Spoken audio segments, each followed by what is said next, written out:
دیکھیں ایک مسئلہ خوب اچھی طرح سے سمجھیں. قصائی حضرات جانور ذبح سنت کے مطابق آج کل نہیں کرتے. سمجھ رہے ہیں؟ جانور ذبح کرنے کا طریقہ یہ ہے کہ اس پہ جب چھری چلائیں تو اس کی 4 رگیں کٹتی ہیں. ایک کھانے کی نالی, ایک سانس کی نالی اور 2 خون کی نالیاں ہوتی ہیں.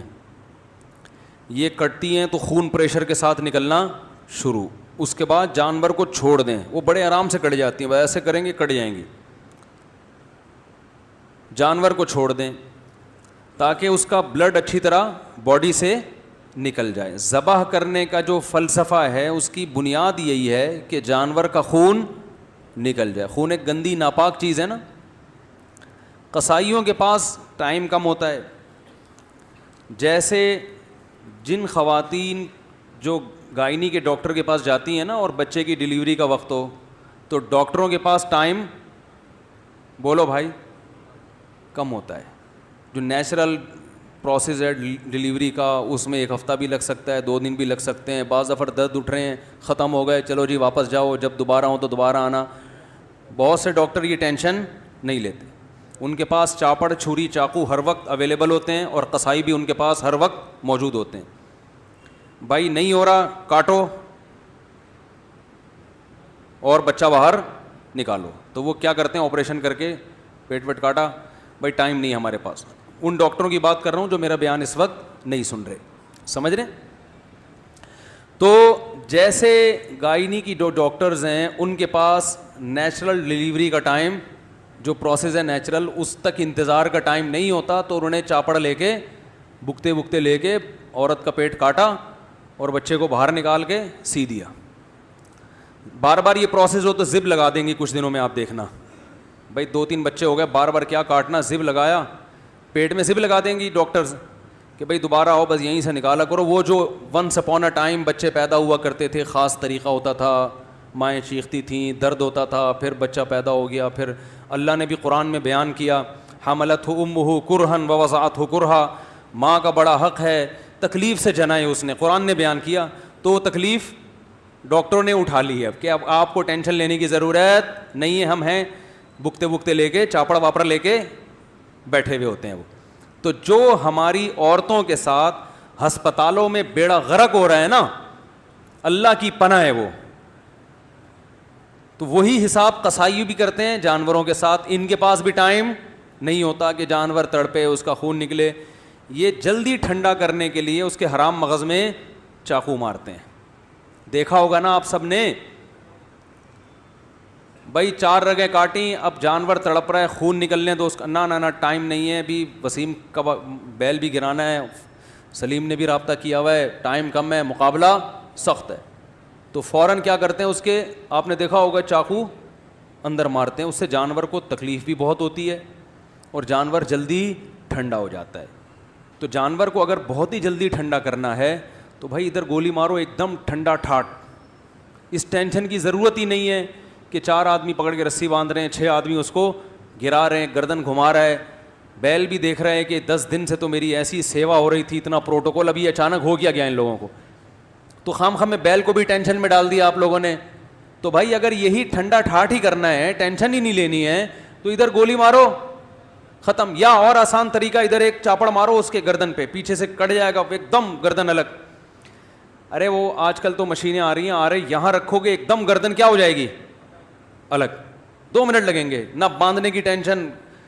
تو شریعت نے کیوں کہا گراؤ اور باقاعدہ ذبح کرو؟ اس لیے کہ یہ 4 رگیں کٹیں گی, باقی نہ کٹیں. کیونکہ حرام مغز جب کٹ جاتا ہے نا تو جو دماغ ہے نا, دماغ اس کا وہ یہ آرڈر کرنا باڈی کو چھوڑ دیتا ہے کہ کوئی ایمرجنسی نافذ ہو گئی ہے. دیکھیں یہ جو پیچھے رگیں جا رہی ہیں نا, جو ہمارے دماغ میں پیچھے سے رگیں جا رہی ہیں, ان کا ہماری باڈی سے اور ریڑھ کی ہڈی کے ذریعے کنیکشن ہے نا پوری باڈی سے. تو جب جانور کے یہاں چھری چلتی ہے, یہ والا حصہ صحیح کام کر رہا ہے اس کا پیچھے سے, وہ سگنل دیتا ہے کہ کوئی ایمرجنسی نافذ ہو گئی ہے, کچھ غلط ہو گیا ہے, جس کے نتیجے میں باڈی کیا ہوتی ہے, تڑپتی ہے. جانور خوب ٹانگیں مارتا ہے, تڑپتا ہے وہ. تو اس تڑپنے سے ہارٹ بیٹ تیز ہوتی ہے اور بلیڈنگ اسپیڈ کے ساتھ ہوتی ہے, تو جتنی جلدی بلڈ نکلتا ہے جانور کو احساس بھی ختم ہو جاتا ہے تکلیف کا, اور ساتھ ساتھ گوشت خون سے کیا ہو جاتا ہے بھائی, پاک ہو جاتا ہے. جو غیر مسلم کھانا کھاتے ہیں نا, گوشت جو مردار کھاتے ہیں, جو جھٹکے کا گوشت, اس میں آپ گوشت پکائیں گے تو آپ کو بار بار اس میں خون نکلتا ہوا نظر آئے گا, تو خون سے پاک ہو جاتا ہے. اس میں بڑی مصلحتیں ہیں. بیماریاں ساری جانور کے بلڈ میں ہوتی ہیں تو وہ بھی نکل جاتا ہے.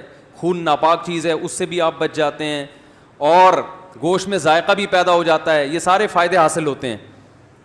تو اب کیا ہے کہ جب یہ ہڈی کاٹ ڈالی, یہاں سے مسئلہ کر دیا آپ نے, تو وہ جانور ہو گیا ایک دم مردار. وہ جو سگنل جا رہے تھے نا دماغ سے اس کو کہ ایمرجنسی ہے, وہ کنیکشن ہی کیا کر دیا, تو وہ ختم ہو گیا. تو اب وہ نہ تڑپتا ہے نہ اس کے تو وہ اس میں جو شریعت کا مقصد ہے وہ پورے طور پر حاصل نہیں ہوتا.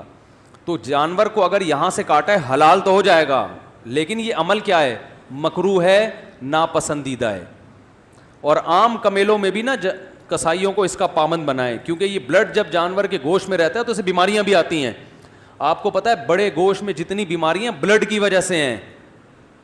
میں نے ایک ڈاکٹر سے سنا کہ اگر بڑے گوشت میں بلڈ کو اچھی طرح سے نکال دیا جائے تو بڑے گوشت کی بہت ساری بیماریاں جو بڑے گوشت کی وجہ سے ہوتی ہیں ویسے ہی ختم ہو جائیں گی.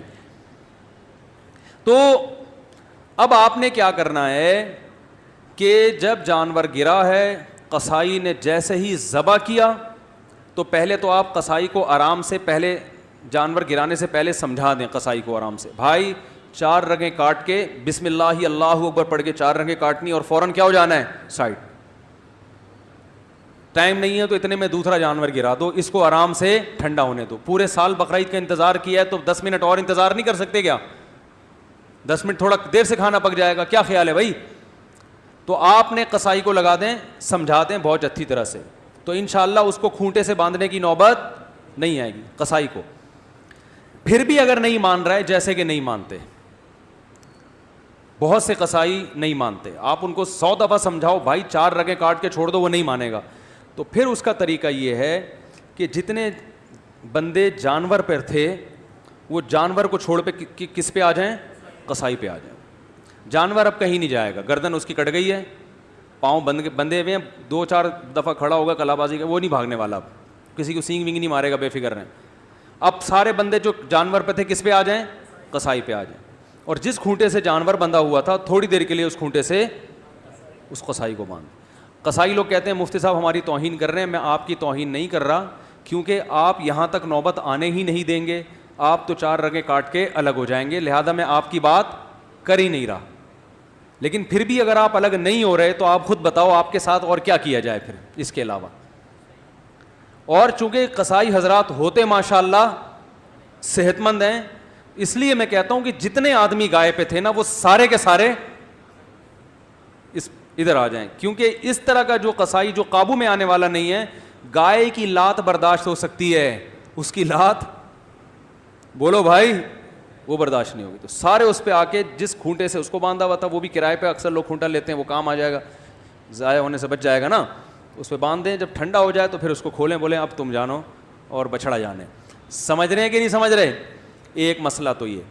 اور یہ عام طور پہ بھی جب گوشت خریدا کریں نا تو اس میں بھی کوشش کیا کریں, اگر یہ آپ کے لیے ممکن ہے تو جانور اپنے سامنے کٹوا کے بس اتنا کٹوایا کریں. اس کے نقصان کیا ہے؟ حرام مغز کو کاٹنے کے پہلی بات خلاف سنت, ذبح کرنے کا سنت طریقہ نہیں ہے. دوسری بات جانور کو تکلیف ہوتی ہے, بہت ایک دم تڑپتا ہے جب اس کے لگتی ہے نا. تیسرا نقصان کیا ہے کہ گوشت میں بیماری باقی رہنے کا خطرہ ہوتا ہے بلڈ کے رہنے سے. چوتھا نقصان گوشت کے ذائقے میں بھی کمی آتی ہے, اور گوشت جلدی بھی, پانچواں بھی گوشت جلدی بھی خراب ہو جاتا ہے. اگر بلڈ اس کے اندر رہتا ہے نا تو گوشت پھر خراب ہونے کا پروسیس بھی بڑھ جاتا ہے. تو یہ 5 نقصانات سے بچنے کے لیے تھوڑا سا آپ کو ہمت کرنی پڑے گی. دوسری بات یہ ہے کہ جب قصائی سے جانور ذبح کروائیں تو اس بات کا اہتمام کریں کہ بہت سے غیر مسلم بھی بقرعید کے دنوں میں قصائی بنے ہوئے ہوتے ہیں. غیر مسلم کا ذبیحہ حلال نہیں ہے, یعنی اگر وہ ذبح کرے گا تو اس کا کھانا حلال نہیں ہے. سمجھ رہے ہیں؟ تو شک نہ کریں کسی قصائی کے بارے میں بلا وجہ, لیکن ہلکی پھلکی سی تحقیق کر لیں. مشرک کا ذبیحہ بھی حلال نہیں ہے. جو اللہ کے سوا کسی اور کو بھی مختار کل، مشکل کشا، حاجت روا سمجھتا ہو. عید کی نماز 6:40 پہ بہت دیر سے نہیں ہو رہی؟ اچھا چلو بہت دیر سے ہو رہی ہے یار. بقرعید میں تو لوگ ایسے اسپیڈ میں ہوتے ہیں. چلو بہرحال 6:40 پہ. تو توحید پرست ہونا چاہیے. تو آپ پہلے سے جانتے ہیں اگر تو ٹھیک ہے, نہیں تو آج کل آپ کو پتہ ہے خود مسلمانوں میں شرک بہت تیزی سے پھیل گیا ہے. تو کسی ایسے سے ذبح نہ کروائیں جو بالکل بلا تعویل آپ صلی اللہ علیہ وسلم کو حاجت روا، مشکل کشا، ہر جگہ موجود. تو اللہ اور رسول میں کوئی فرق ہی نہیں چھوڑا اس نے. تو اس طرح بھی اگر ہے تو پھر بھی ذبیحہ حلال نہیں ہوگا, چاہے وہ شیعہ میں ہو، دیوبندی میں ہو، بریلوی میں ہو، اہل حدیث میں ہو, کسی میں بھی ہو. مسلک کی بات نہیں ہے, بات ہے شخصیت کی. کہ کوئی شخص بھی اس عقیدے کا حامل ہے تو اس کا ذبیحہ حلال نہیں ہے. وہمی بننے کی ضرورت نہیں ہے کہ اب آپ ہر آدمی کے لیبارٹری ٹیسٹ کروانے لگیں کہ کیا عقیدہ ہے تیرا. جس کے بارے میں سیاق و سباق حالات سے لگ رہا ہو کہ یہ گڑبڑی ہے تو پھر اس سے پوچھ لیں. سمجھ رہے ہو؟ نہیں تو نارملی سب الحمدللہ توحید پرستی ہوتے ہیں. 2 باتیں ہو گئیں ذبح کرنے سے متعلق. تیسری بات, بہتر یہ ہے کہ ذبح خود کریں. سمجھتے ہو گے نہیں سمجھتے, ہمارے نبی صلی اللہ علیہ وسلم نے خود ذبح فرمایا ہے. آپ صلی اللہ علیہ وسلم نے حج کے موقع پر 100 اونٹ اپنے ہاتھ سے نہر کیے ہیں, اپنے دستے مبارک سے. سمجھ رہے ہو؟ اور اپنی اضحیہ کو بھی, اپنی قربانی کو بھی آپ صلی اللہ علیہ وسلم خود ذبح کیا کرتے تھے. اس سے ایک تو دل تھوڑا سا مضبوط ہوگا.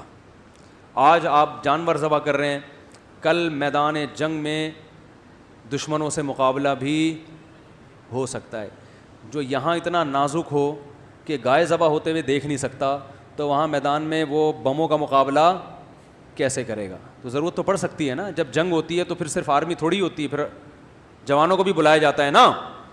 تو ایسا نہ ہو آپ گئے اور پھر آپ نے ایکسکیوز کر لیا وہاں جا کے کہ سر ہم سے یہ منظر دیکھا نہیں جا رہا. تو اس میں ایک دل بھی تھوڑا مضبوط ہوگا. تو اور ویسے بھی سنت ہے کہ خود ذبح کیا جائے, اور اس کا علماء کہتے ہیں اثر بھی پڑتا ہے. تو خود نہیں ذبح کر سکتے تو بہتر ہے کسی نیک آدمی سے ذبح کروائیں, اس کا اثر آتا ہے گوشت کے اندر, اس کی برکت آتی ہے. پھر بھی اگر آپ کہتے ہیں جی قصائی نہیں, قصائی بھی نیک بھی ہوتے ہیں, ان میں بہت سے اچھے بھی ہوتے ہیں, ہر طرح کے ہوتے ہیں, جیسے عام لوگوں میں ہر طرح کے, تو ان میں اچھا ہے تو اسی سے بے شک ذبح کروا لیں, لیکن بہتر ہے خود. لیکن جب قصائی اگر ذبح کر رہا ہے تو تکبیر کہلوائیں. میں نے خود دیکھا ہے, منہ میں گٹکا ہوتا ہے, تکبیر منہ سے نکل ہی نہیں ہوتی. وہ گٹکا تکبیر پڑے گا تو گٹکا تھوکنا پڑے گا. اب وہ اپنے 10 روپے آپ کے جانور کی خاطر قربان کرنے کے لیے تیار نہیں ہوتا.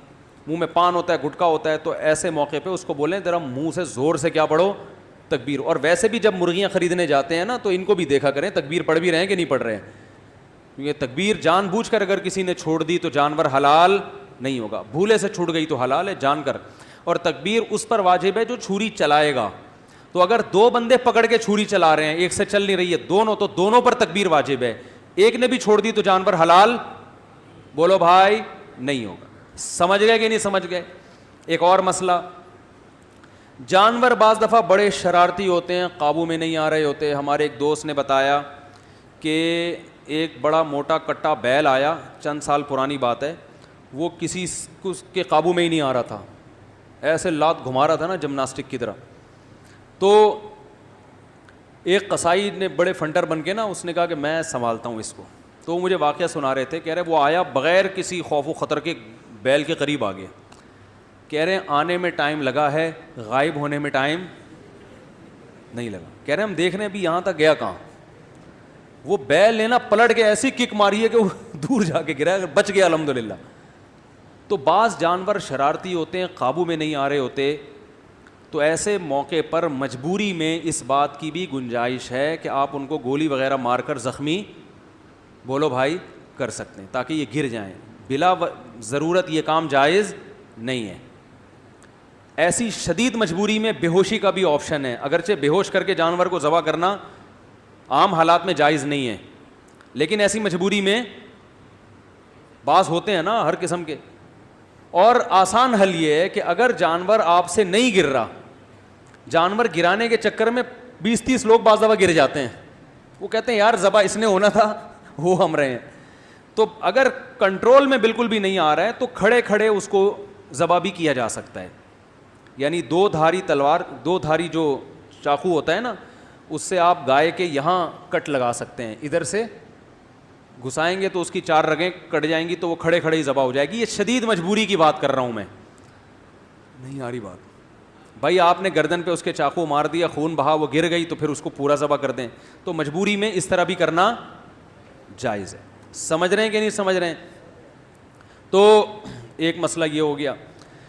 اہم ترین مسئلہ ایک یہ بھی ہے کہ جانور کے قربان ہونے کے بعد گائے میں جو شریک ہیں تو ان کا گوشت تول کے تقسیم کرنا واجب ہے, اندازے سے تقسیم جائز نہیں ہے, چاہے سب شرکا راضی ہی کیوں نہ ہو, کیونکہ گوشت سودی اموال میں سے ہے.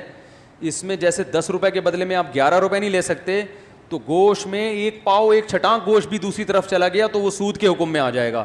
اس کے دلائل کسی وقت تفصیل سے بتا دوں گا, پہلے بتا بھی چکا ہوں. ابھی فی الحال اتنا ذہن میں رکھیں کہ 7 حصے جو گوشت کے کریں گے تول کے تقسیم کرنا, بولو بھائی, ضروری. اگر تقسیم ہو رہی ہے, تقسیم سے بچنا چاہتے ہیں تو 7 حصوں میں کلیجی ملا دیں, تاکہ ادھر گوشت اگر زیادہ گیا تو کلیجی کے مقابلے میں ہو جائے.